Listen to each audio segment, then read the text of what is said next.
it is the time to pay back.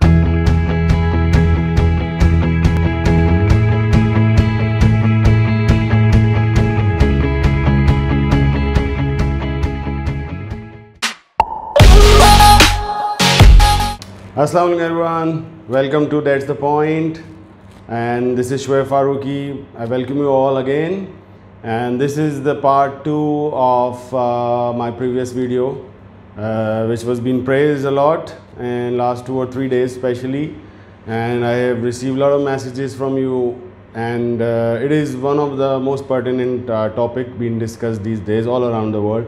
So the topic was emerging definition of energy sector, the new norm of petroleum engineering. We have discussed very briefly the upstream, downstream and midstream domains of this energy sector, and now I am going to emphasize in this video for the future of students and researchers who want to continue or pursue the education within this sector. So don't forget to subscribe my channel. That's the point, and that will help you to be in touch with me and go through all the recent discussions. So let me go forward, and just to remind you that now as the things are changing, before this energy sector was only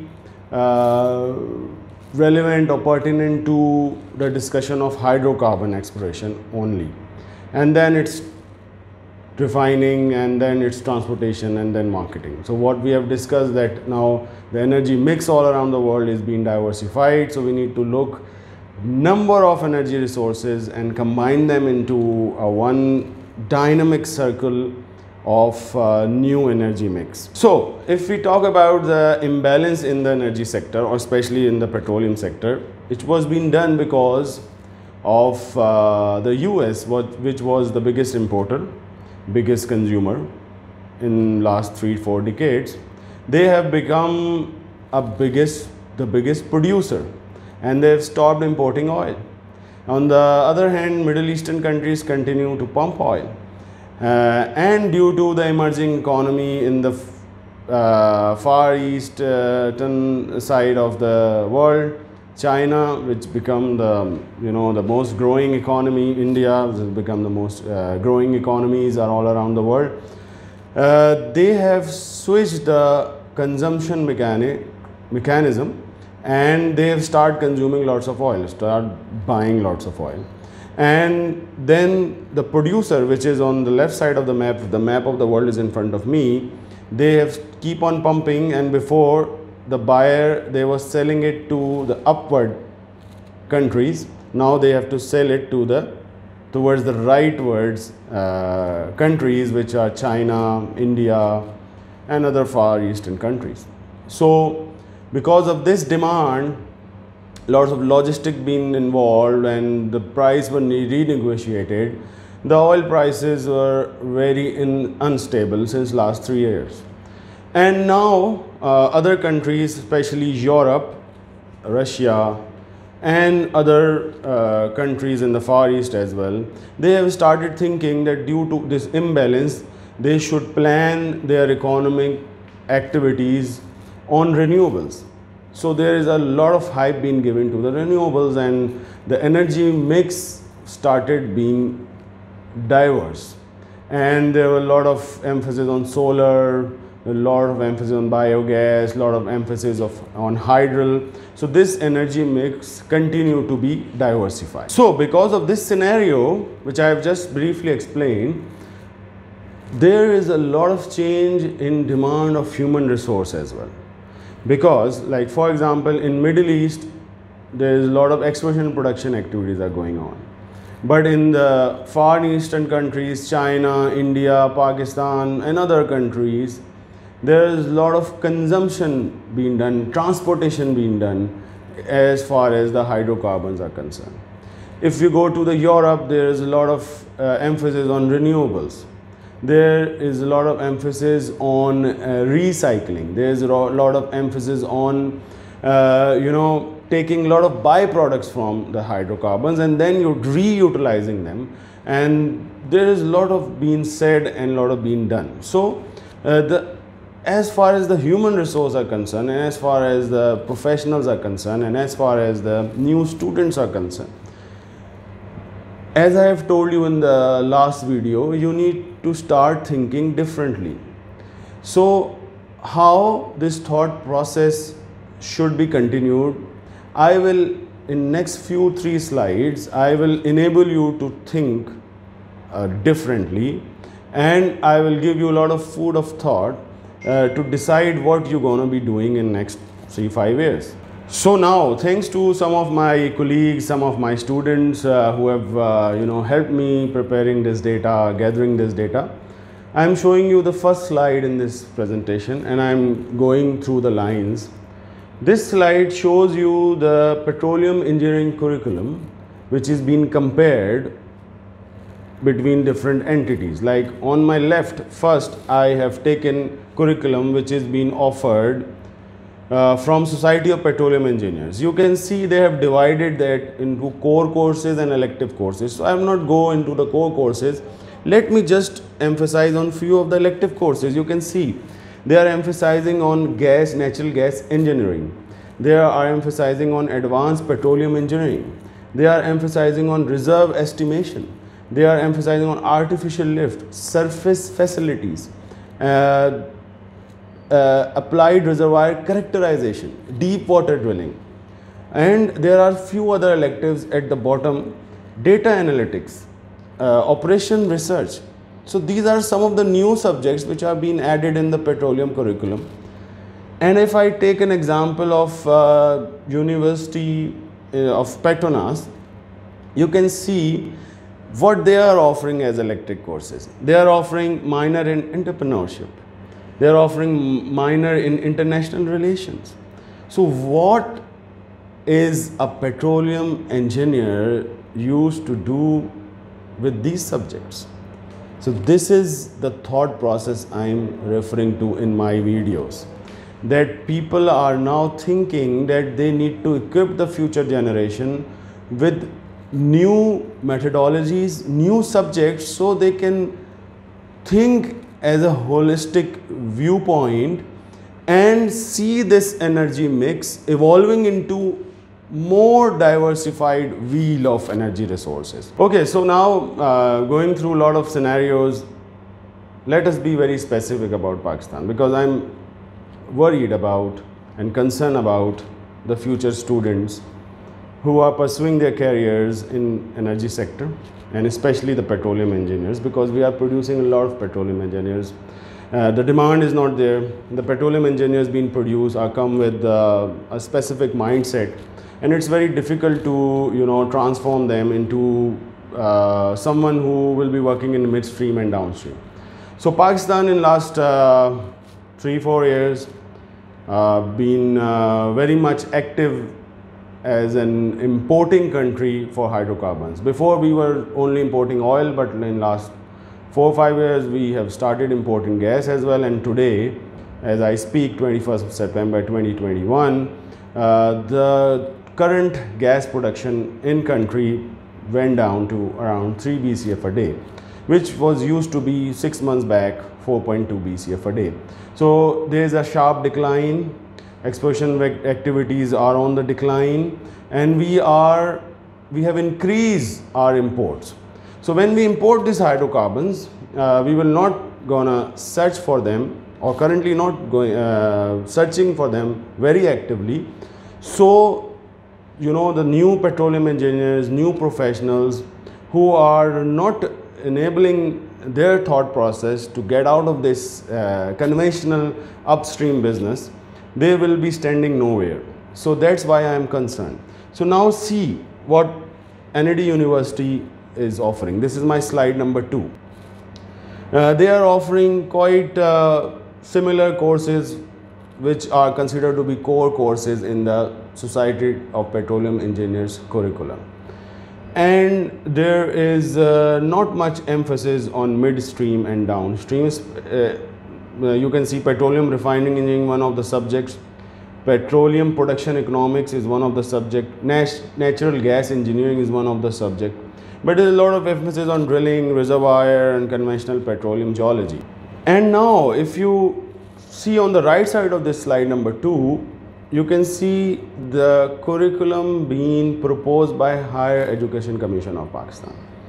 You can see it is quite conventional: well logging, reservoir engineering, well testing, reservoir stimulation.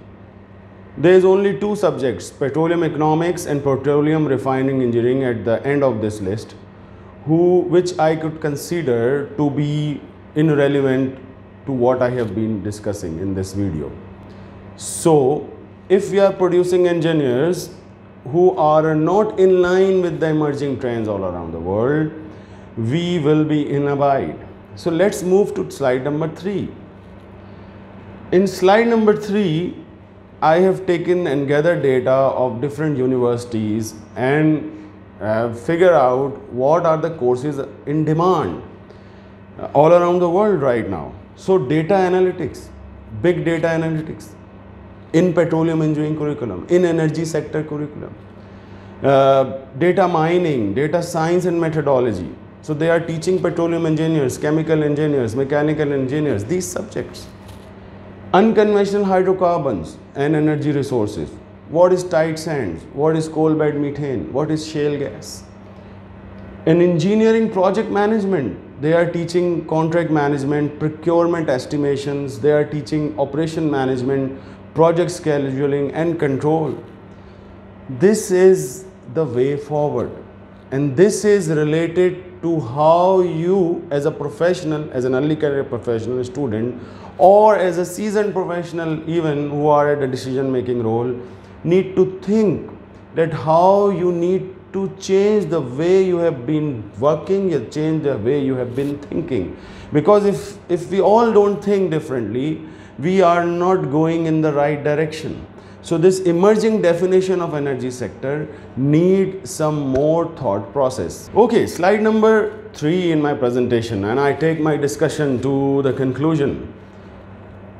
I have taken this example from Canada. Some of my colleagues have shared with me who are doing their PhDs and research right now in the universities around Canada.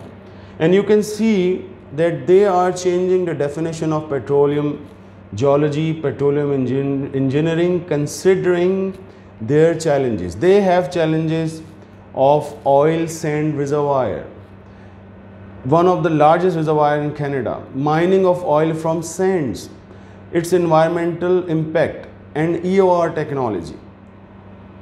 That is the challenge they have. So they are teaching their people, their students, what are the challenges, so they can research on these challenges in future.